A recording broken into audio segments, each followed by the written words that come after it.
저는 이 채널의 매니아인 40대 남자입니다. 여기 사연은 평범한 이야기가 없어 제가 사연을 보낼 일은 없겠구나 생각하고 지내왔는데 6개월 전 저희가 벌어졌던 충격적이고 끔찍한 이야기를 보내면 꽤 많은 분들이 들어주실 것 같아 글을 쓰게 되었네요. 반전이 한 번도 아니고 여러 번 나오는 사건을 낱낱이 써보겠습니다. 끝까지 들어주시면 절대 후회하지 않을 재미를 느끼실 테니 귀를 기울여 주시길 바랍니다. 제가 고등학교 1학년 때 부모님이 한날 한시에 돌아가셨습니다. 부모님은 밥 잘하셨는데 낮과 밤을 가리지 않고 지방으로 출장을 가셨는데 그날도 열심히 일을 하시고 집으로 돌아오시는 길에 졸음운전을 하시다가 낭떠러지에 추락해서 세상을 떠나셨답니다. 저는 슬픔으로 하루하루를 보내다가 곧 현실의 벽을 마주치게 되어 사회에 뛰어들게 되었어요. 가난했던 부모님이 남겨주시고 간 게 하나도 없었으니 스스로 힘으로 인생을 살아가야 했답니다. 부모님과 살던 월세방을 빼고 가격이 싼 고시원에 들어가 낮에는 학교를, 밤에는 패스트푸드점에서 알바를 했어요. 벌이가 좋진 않았지만 굶지 않고 학창시절을 보낼 수 있었네요. 그리고 대학은 꿈도 꾸지 못했습니다. 공부를 잘했으면 학자금 대출을 받아서라도 대학에 갔겠지만 부모님이 돌아가신 후부터 공부와 담을 쌓아버렸으니 자연스레 대학을 포기하고 20살이 되자마자 카센터에 취직해 열정페이를 받고 일했답니다. 기본급이나 최저시급이 정해지지 않은 88만원 세대로 수년 동안 일하며 돈을 모으지 못했지만 많은 기술과 지식을 쌓을 수 있었어요. 자동차 정비 자격증을 여러 번 도전해서 취득하게 되었고 20대 중반에 다른 카센터로 스카웃을 받고 떠났을 때부터는 월급다운 월급을 받기 시작했습니다. 그렇게 쉬지 않고 앞만 보고 일했더니 서서히 돈을 모아가기 시작해서 30살 때까지 허리띠를 졸라매며 살았던 것 같습니다. 그렇게 3년을 더 열심히 일해서 저만의 카센터를 차리게 되었어요. 은행 빚이 절반이나 되긴 했지만 젊은 나이에 사장님이 되어 무척이나 기뻤답니다. 저는 따로 직원을 두지 않고 홀로 카센터를 운영했어요. 그것 또한 돈에 욕심이 있어서 그랬죠. 하늘에 있는 부모님이 저를 도우려고 하셨는지 매일같이 차를 고치러 오는 사람들이 넘쳐났고 제가 벌어들이는 돈은 감당이 되지 않을 정도로 많았습니다. 나중에 직원을 2명이나 구해봤는데도 일선과 자리가 카센터가 좁아서 고칠 차들이 오래 기다려야 했어요. 그래서 카센터 2곳을 인수해 더 많은 손님을 받을 수 있었답니다. 연매출로 따지자면 4억 정도가 되었고 제가 가져가는 돈은 1억 5천만 원이 넘었답니다. 이 정도면 목표했던 것보다 성공한 건데 또 욕심이 생기더라고요. 카센터 일은 직원들에게 맡길 수 있어서 그 시간에 다른 뭔가를 해보기로 했답니다. 평소 자동차 부품이 비싸게 느껴졌던 저는 저렴하게 부품을 만들어 소비자들에게 부담을 줄이면 어떨까 하고 계획을 세우기 시작했고 부품 개발자들을 만나 보다 저렴하게 자동차 부품을 제작했습니다. 제가 만든 부품은 특허까지 냈고 전국에 유통시키기까지 3년의 시간이 걸렸어요. 부품 사업은 날이 갈수록 번창해서 카센터의 수익을 넘어서게 되었습니다. 그래서 일주일에 3일은 또 다른 부품 개발과 유통을 위해 출장을 떠났던 것 같아요. 일주일에 하루도 쉬지 않고 일을 해서 힘이 들긴 했지만 돈 버는 재미가 있어 열정적으로 일했죠. 제 나이 40살이 될 때까지 일 말고는 아무런 취미 활동도 연애도 하지 않았습니다. 하늘 아래에 피부치 하나 없이 혈혈단신으로 살아온 지 23년이 지나올 때까지 앞만 보고 달렸더니 사무치게 외로워졌습니다. 이제는 돈도 잘 벌고 있고 자리도 잡았으니 다른 꿈을 꾸었죠. 여우 같은 마누라와 결혼도 하고 토끼 같은 자식도 낳아서 무한한 사랑을 주고 싶었습니다. 제가 결혼하고 싶다는 의사를 여러 군데 말을 했더니 지인들이 발벗고 좋은 여자를 소개해 주었습니다. 그렇게 많은 여자들과 선을 봤는데 제 마음이 움직이지 않아서 한 번의 만남으로 그치기를 반복했습니다. 그러다 카센터 근처 미용실 사장님이 단골 손님 중 저와 잘 어울릴 것 같다는 여자를 소개해줬습니다. 며칠 뒤 카페에서 그녀를 처음 만나게 되었을 때는 다른 건 아무것도 보이지 않고 오롯이 그 여자만 보였답니다. 첫눈에 반하는 게 이런 거라는 걸 40살이 되어 알게 되었죠. 세경씨, 저 세경씨한테 반했습니다. 첫눈에 반했다고요. 네? 정말요? 저를 좋게 봐주셨다니 감사하네요. 우리 오늘부터 사귀읍시다.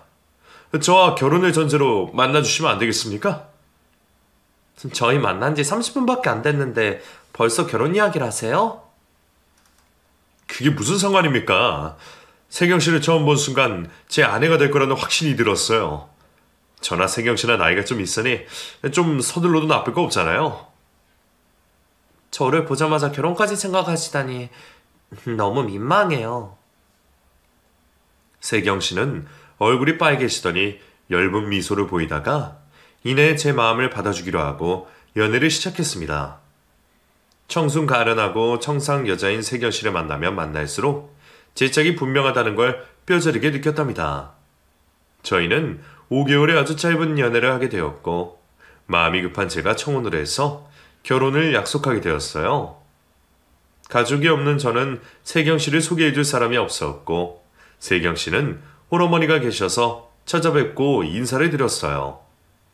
서글서글한 인상에 인자한 모습이 돌아가신 엄마를 회상하게 만들었답니다. 세경이가 누굴 닮아서 이렇게 미인인가 했더니 어머님을 빼다 박았네요.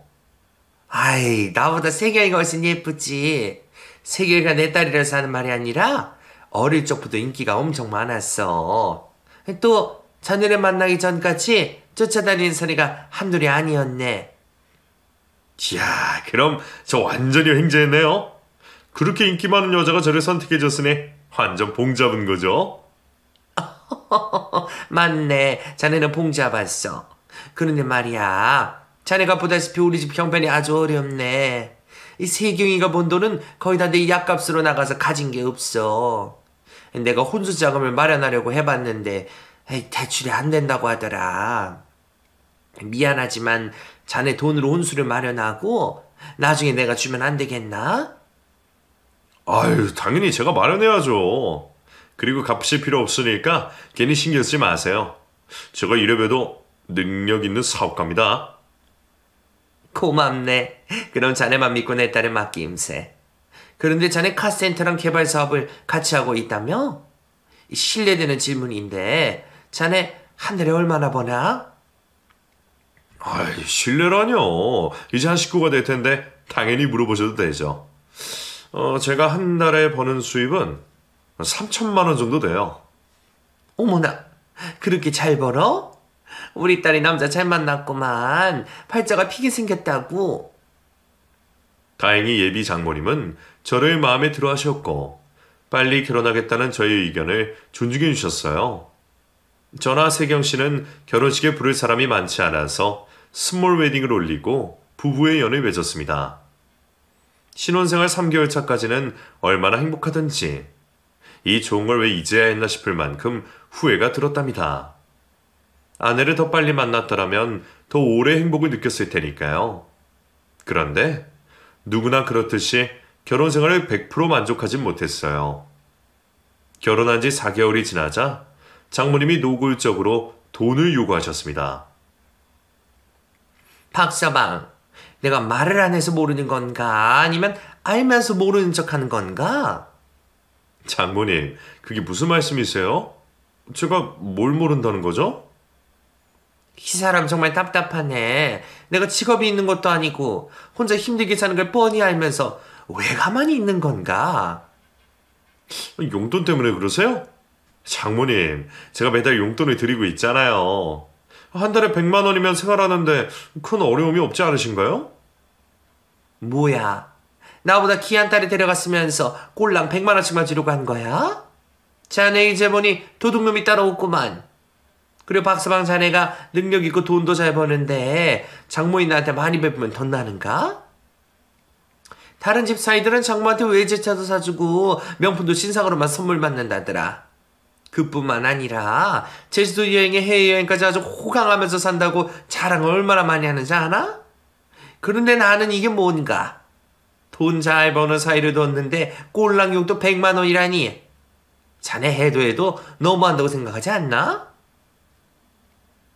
장모님 말씀을 듣고 제가 안일하게 생각하고 있었던 것 같아 사과의 말씀을 드렸어요. 아, 제가 생각이 짧았습니다, 장모님. 앞으로는 장모님이 원하는 만큼 용돈을 드리겠습니다. 그리고 다른 집 사이 못지않게 명품도 많이 사드리고 형편이 좋아지시도록 도움을 드리도록 하겠습니다. 내년쯤에 장모님께 아파트도 안차해드리겠습니다. 아파트까지 준다고? 이제야 말이 통하네. 그럼 매달 내가 달라는 만큼 돈을 주도록 하고 비상시에 쓸 신용카드도 하나 놓고 가게. 우리 사이 최고? 네, 장모님. 앞으로는 사이자랑 많이 하고 다니세요. 저는 괜한 갈등을 빚고 싶지 않아 장모님이 해달라는 것 이상으로 해드리기로 마음먹었습니다. 장모님은 사이 덕에 제대로 보고 싶다며 여행도 자주 다녔고 매달 백화점 쇼핑에 수백만 원씩 카드를 긁으셨습니다. 처음엔 아까운 생각이 들긴 했지만 돌아가신 엄마 대신 효도를 한다 생각하고 아낌없이 퍼주었네요. 그리고 장모님만큼이나 아내도 180도 변했어요. 수수하고 꾸밀 줄 모르던 아내가 머리부터 발끝까지 명품을 휘감는 건 기본이고 씀씀이가 너무 커서 감당이 되지 않았답니다. 여보, 요즘 돈을 너무 많이 쓰는 거 아니야? 나는 여태껏 한 달에 50만 원 이상 쓴 적이 없다고. 그런데 당신이랑 살면서 한 달에 거의 1,000만 원을 쓰는 것 같아. 겨우 그 정도 가지고 잔소리하는 거야? 당신이 버는 돈이 얼만데 그깟 1,000만 원 가지고 그래. 그렇게 벌어서 나중에 저승 갈 때 싸갈 거야? 아니, 내 말은 그게 아니라 적당히 쓰면 좋겠다는 거야. 장모님께도 적지 않은 돈을 매달 입금해드리고 있고 당신이 쓰는 생활비와 카드값이 너무 심해. 우리도 나중에 아이를 낳아서 기르려면 좀 아껴야 하지 않겠어? 아이? 여보, 우리가 결혼한 지 얼마나 됐다고 벌써 아이 타령이야. 앞으로 5년은 임신할 생각 없어. 그러니까 내 씀씀이 가지고 시비 걸지 마. 아내가 당장 2세를 갖고 싶지 않다는 말은 진작부터 해서 배려하기로 했는데 5년이나 기다려야 할 줄은 몰랐습니다. 5년? 여보, 그럼 우리 나이 40대 중반이야. 너무 늦은 나이에 아이를 가지면 힘들다고 했어. 애는 당신이 가져? 내가 알아서 자식 낳아줄 테니까 당장은 나한테 임신하라 마라 하지 마.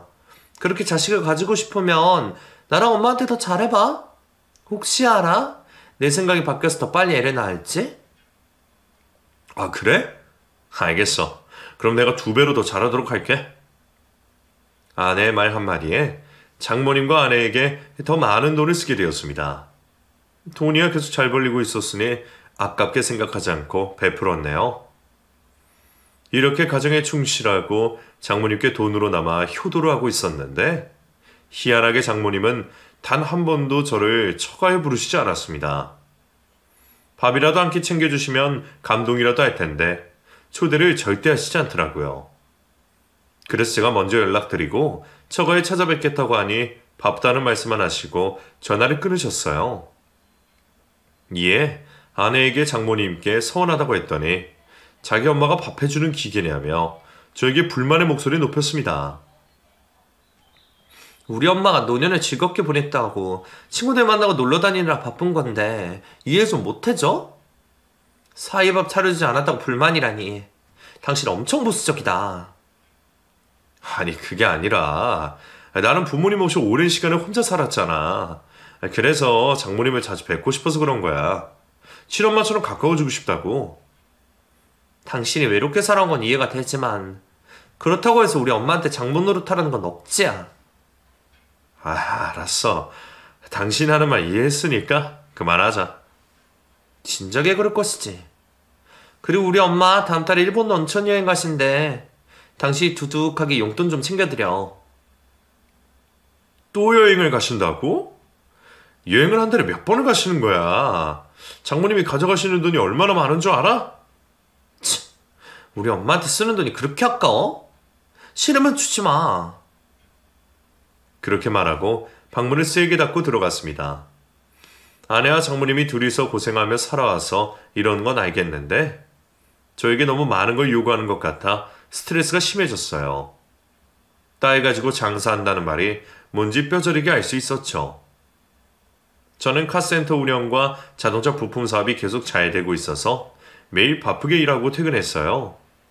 또 부품 사업 때문에 지방과 해외에 출장 갈 일이 잦아서 일주일에 이틀에서 사흘을 집을 비웠답니다.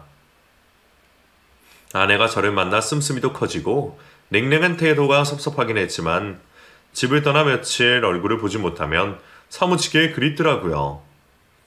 평생 여자를 만나본 적도 없었고 깊이 사랑해본 사람이 없어서 아내를 더 많이 사랑했던 것 같습니다.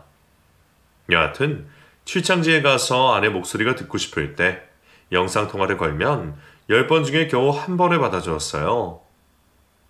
여보, 왜 이렇게 연락이 안 되는 거야?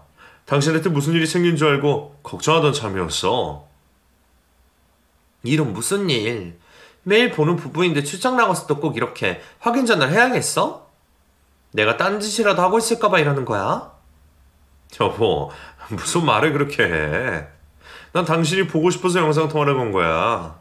다른 의도는 전혀 없다고. 당신은 나 안 보고 싶어? 맨날 보는데 보고 싶긴 뭐가 보고 싶으냐? 일하는데 방해하고 싶지 않으니까 열심히 하고 와. 당신 주말 지나서 집에 오지? 일이 길어져서 다음 주 화요일쯤에 갈 것 같아. 그럼 돈 좀 붙여줘. 이번 주말에 엄마랑 둘이 여행 가기로 했어. 또 여행? 여보, 그러지 말고 나도 같이 가면 안 될까? 이번 기회에 장모님이랑 더 친해지면 좋지 않겠어? 됐네요. 여자끼리 가는 여행이니까 괜히 낄 생각하지 마. 다음에 제주 누나 갈 때 같이 가든가. 그래? 그럼 꼭 제주도 여행 갈 때는 같이 가는 거야? 에휴, 알았어. 알았으니까 끊어. 나 피곤해. 아내는 신혼 6개월 뒤부터는 퉁명스러워졌고 저와 시간 보내는 걸 좋아하지 않더라고요. 물론 부부가 같이 살게 되면 겪는 과정이라 이해하고 지내려고 해봤는데 저는 시간이 지나도 아내가 너무 사랑스럽고 좋아서 부부 사이가 좋아지길 바랬답니다. 하지만 아내는 저와의 잠자리도 피했고 작은 스킨십조차 허락해주지 않았습니다. 여보, 우리 같이 잠을 잔 지 한 달이 넘었어.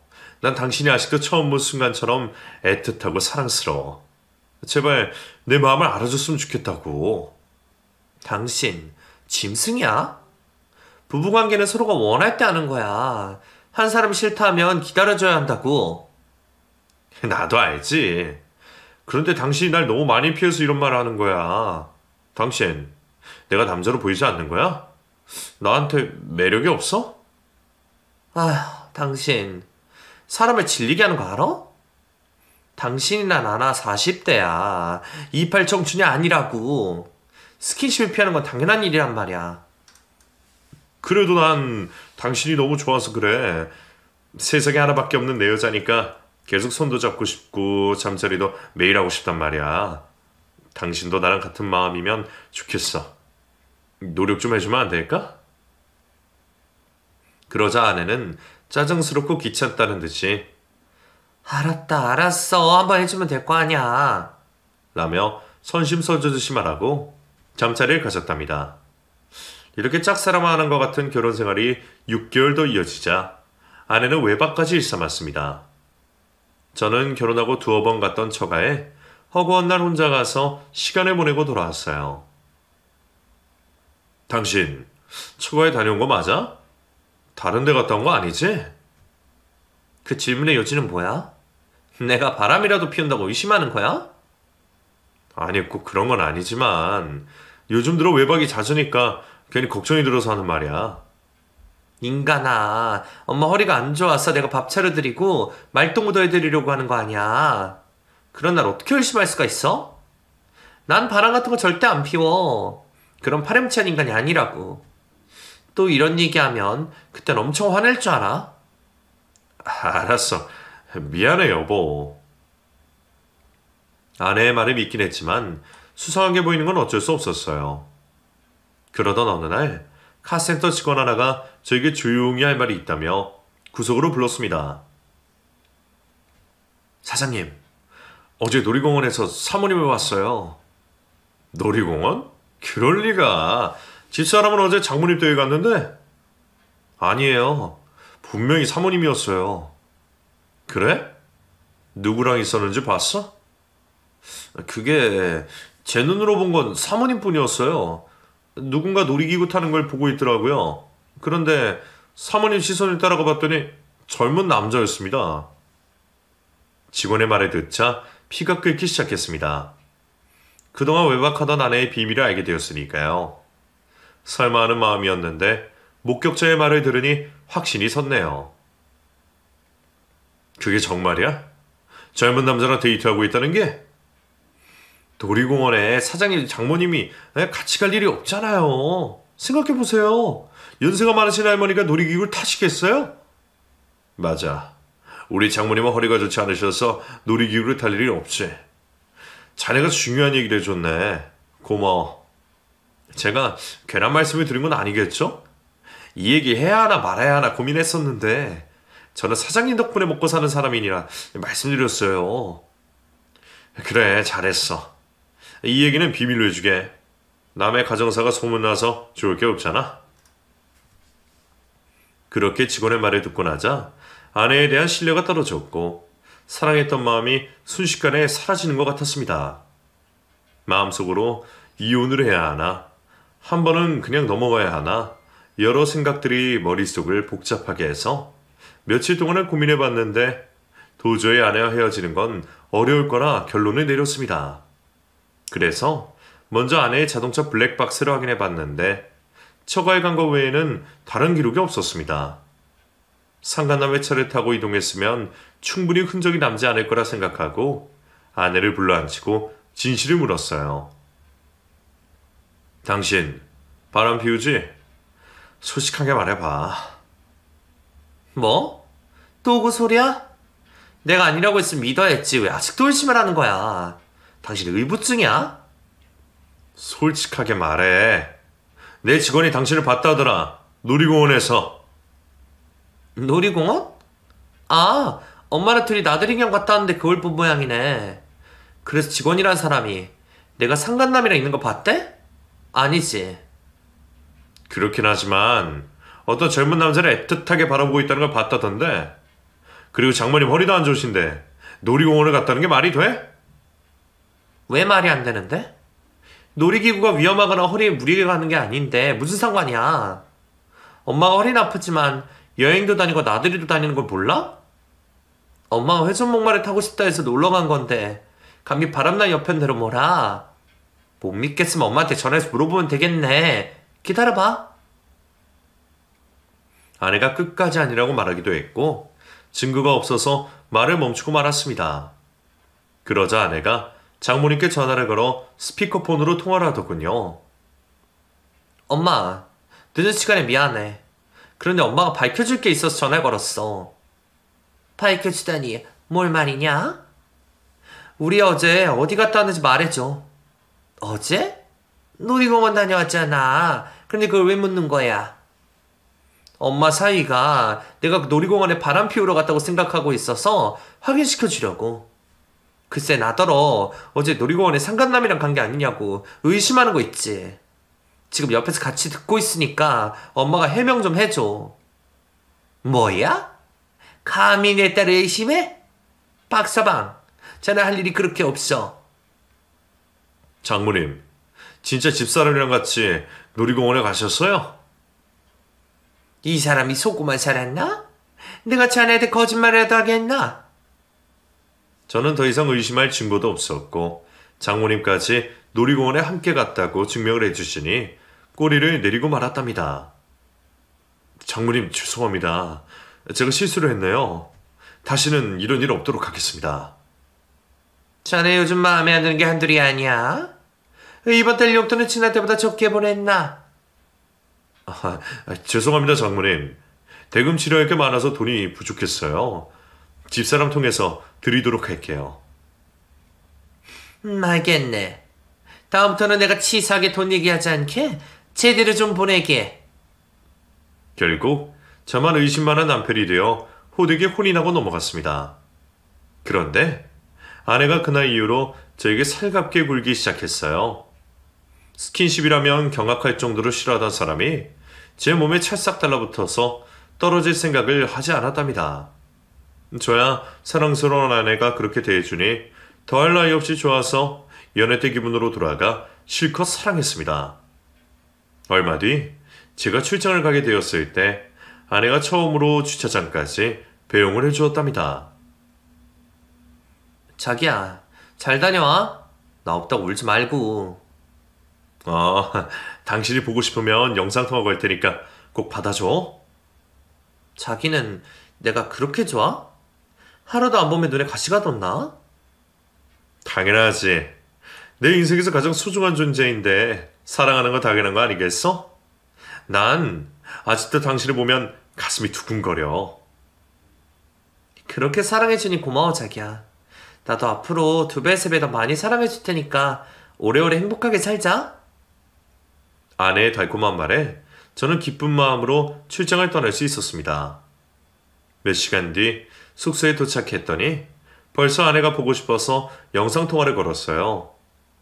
하지만 언제나 그래왔듯이 제 전화를 받지 않더군요. 그래서 일이 끝나고 통화해보자 판단하고 업무에 집중하고 같이 일하는 사람들을 만나 오랜 시간 회의하고 늦은 밤 다시 숙소로 돌아왔습니다. 이번에도 영상통화를 걸었는데 역시나 받지 않아서 섭섭하고 자존심이 상했네요. 그런데 잠시 후 아내에게서 전화가 걸려왔습니다. 자기야, 엄마랑 사우나에 있어서 전화 온 걸 몰랐네? 여기 여탕이라 영상통화는 안 돼. 사우나에 갔었구나. 시원하게 때 밀었어? 찌뿌둥한 몸이 한결 가벼워졌어. 그래서 오늘도 장모님 댁에 가서 자는 거야? 그래야지. 내가 엄마 집 아니면 갈 데가 있겠어? 그런데 아내의 목소리 뒤에서 남자 목소리가 들려왔습니다. 여보, 방금 누구였어? 목욕탕인데 왜 남자가 있지? 무슨 소리야, 남자라니. 어떤 아줌마 목소리가 걸걸해서 남자처럼 들렸나 보네. 자기야, 나 이제 그만 옷 입고 나가야겠어. 이따가 통화하자. 아내가 급하게 전화를 끊자 제 의심은 더 커졌습니다. 그래서 제 두 눈으로 처가에 가서 아내가 있는지 확인하기로 결심하고 곧장 차의 시동을 켜고 4시간을 달려 장모님 댁 앞에 도착했어요. 그런데 막상 초인종을 울리자니 밤 11시여서 망설여지더군요. 또 아내가 안에 없으면 바람 피우고 있다는 것이 기정사실이니 앞으로 벌어질 일이 두려웠습니다. 그런데 누군가 제가 서 있는 처가 현관문 앞에 다가오더군요. 바로 치킨 배달부였답니다. 이윽고 현관문이 열리며 장모님이 치킨을 받으셨어요. 저는 현관문을 잡고 장모님에게 물었습니다. 장모님, 늦은 시간에 죄송합니다. 집사람 안에 있나요? 그러자 장모님은 얼마나 당황했던지 치킨이 든 봉투를 놓치고 말았답니다. 박서방, 자네 출장 간 거 아니었나? 그런데 이 시간엔 여기는 어떻게? 확인할 게 있었어요. 집사람 안에 있어요, 없어요? 없네. 내 딸아 오늘 우리 집에 온 적이 없는데? 예상대로군요. 집사람이 바람을 피우고 있나 봅니다. 오늘 여기서 잔다고 했는데 온 적이 없으니 상간남이랑 있는 것 같아요. 아니야. 그건 세경이 친구 중에 혼자 사는 애가 있는데 몸이 아프다고 해서 그리러 갔을 거야. 박서방, 아직도 내 딸이 바람 피운다고 생각하는 거야? 자네 의심하지 않기로 했지 않는가? 아까 전화 통화했을 때 분명히 남자 목소리가 들렸어요. 저한테는 사우나에 있다고 했는데 말이죠. 됐습니다. 확인했으니 저는 이만 돌아갈게요. 장모님이 당신의 딸은 절대 바람을 피울 사람이 아니라고 변호하는데 무시하고 등을 돌렸습니다. 그런데 그때 처가 안에서 남자 목소리가 들렸어요. 바로 전화통화 속 남자의 목소리가 말이죠. 방금 안에서 남자 목소리가 들렸는데 누구죠? 어? 아, 그게 말이야. 내가 요즘 연애를 하고 있어. 자네들 부끄러워서 말을 못했네. 그럼 잘 가게나? 아니요. 안에 있는 남자가 누군지 확인해야겠어요. 젊은 남자의 목소리인 걸 보니 집사람이 여기서 바람을 피우고 있는 모양이죠? 그러고 보니 치킨을 2마리나 시키셨네요. 집안에 누가 있길래 2마리나 시키셨죠? 비키세요. 현장을 잡아야 하니까. 글쎄, 아니라니까 그러네. 쓸데없는 의심하지 말고 집에 가서 발 닦고 자빠져 잠이나자. 현관문에 닫으려는 장모님의 손목을 잡고 현관 안으로 들어갔습니다. 신발장에 남자 신발이 여러 켤레 있어서 의심은 곧 확신이 되었고 흥분을 한 저는 소리를 질렀습니다. 나와 이 옆편네야. 당장 나오라고. 바람난 놈이라 손잡고 내 앞으로 나오란 말이야. 박서방 이러지 마 이게. 자네가 오해를 단단히 한 모양인데 내 딸은 바람을 피우지 않았어. 감싸들지 마세요. 장모님은 사이가 두는 멀쩡히 살아있는데 장모님 집안에서 바람을 피우게 내버려둬요? 아니 바람이 아니라니까. 아이 미치고 팔짝 뛰겠네. 제가 여러 번 소리를 지르자 아내가 방문을 열고 나오더군요. 저는 아내를 밀치고 안방에 있는 남자가 누군지 확인했습니다. 그런데 방에 있던 남자는 이제 갓 중학생이 된 어린 소년과 초등학생으로 보이는 꼬마 둘이 있더군요. 목소리의 주인은 변성기인 중학생 소년인 것 같았습니다. 이게 어떻게 된 거야? 상가나무 어디로 가고 어린애들이 여기 있는 거지? 자기야, 내가 다 설명할게. 일단 나가자. 어? 이 손 치워. 무슨 비밀이 얼마나 있는 거야?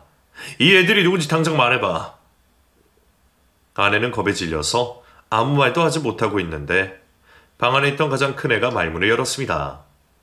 목소리를 들어보니 전화 속 걸걸한 남자의 목소리와 일치했습니다.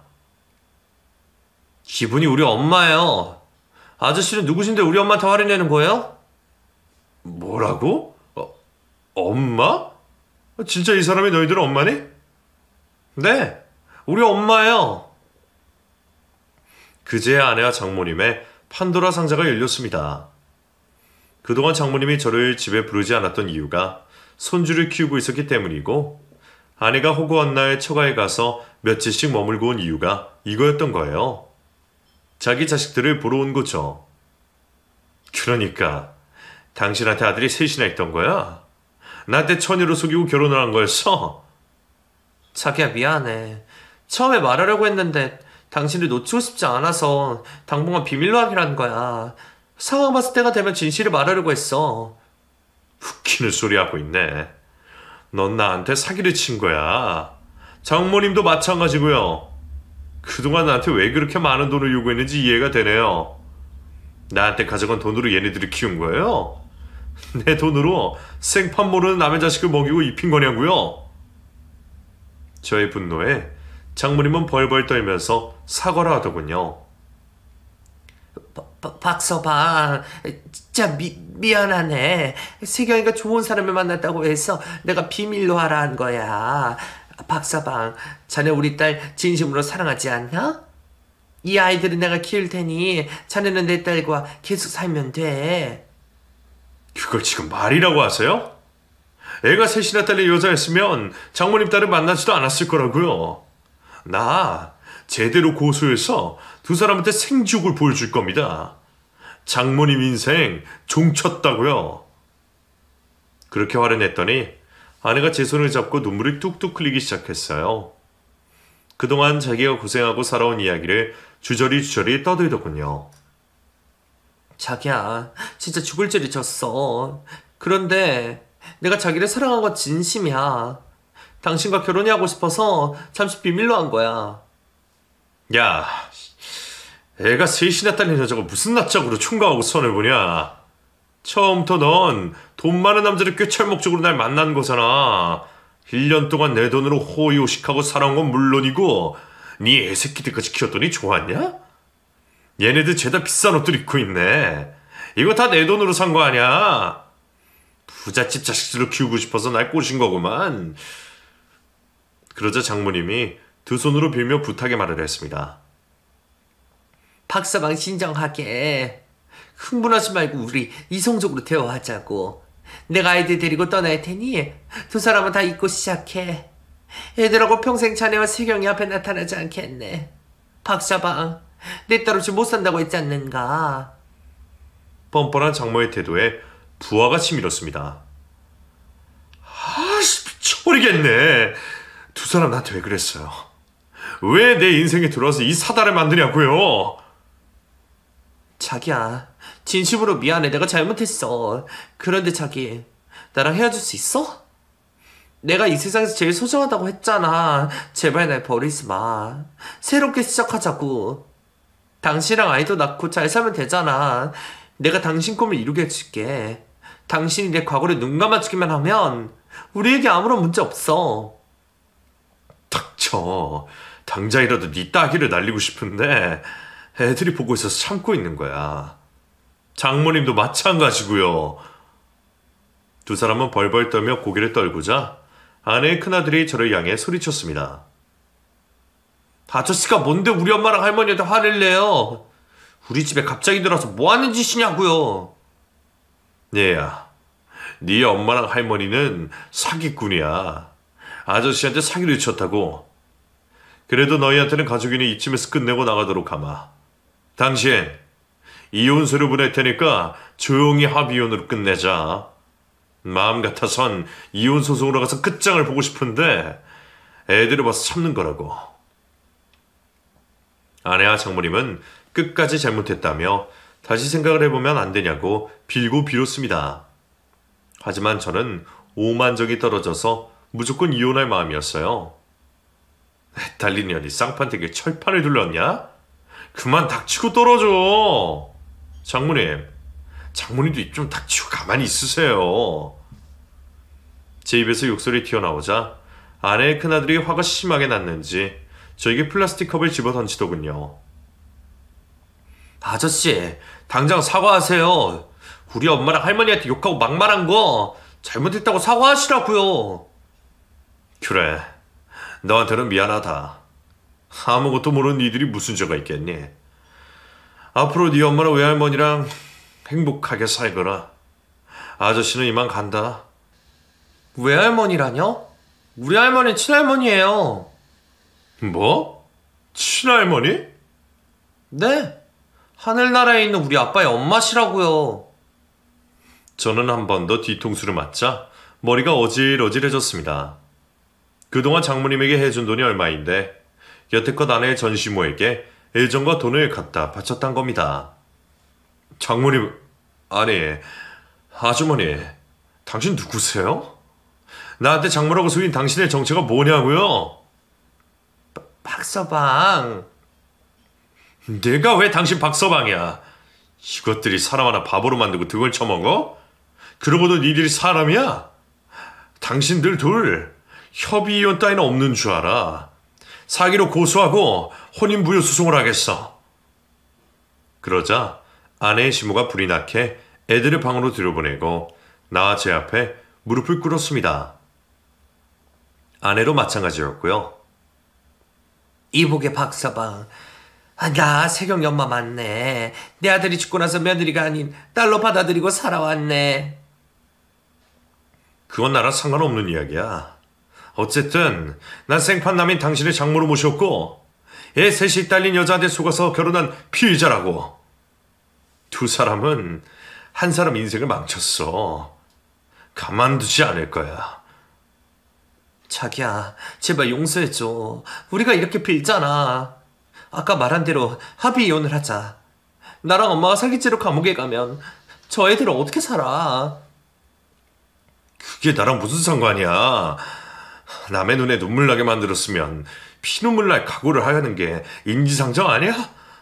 너랑 네 시애미 인생 나락으로 떨어뜨려 주겠어. 두 사람은 넙적 엎드려 석고대죄하듯 많은 눈물을 흘리며 용서를 구걸했습니다. 하지만 강하게 마음을 먹은 저는 복수를 마음먹고 두 쓰레기를 뒤로하고 나와버렸답니다. 얼마 뒤 변호사를 선임해서 혼인무효 소송을 진행했고 사기죄로 형사고소를 했습니다. 재판은 제가 원하는 대로 흘러가서 혼인 무효가 되었고 사기죄로 재판을 받았는데 판사님이 애들 셋을 키우는 걸 참작해 집행유예로 선고하더군요. 대신 저에게 막대한 위자료를 줘야 해서 전처는 빚더미에 앉아 뼈가 빠지도록 일해야 했습니다. 변호사에게 전해 듣기로 전처와 장모는 파출부와 택배 포장 알바를 하며 하루도 쉬지 않고 개고생을 하고 있다네요.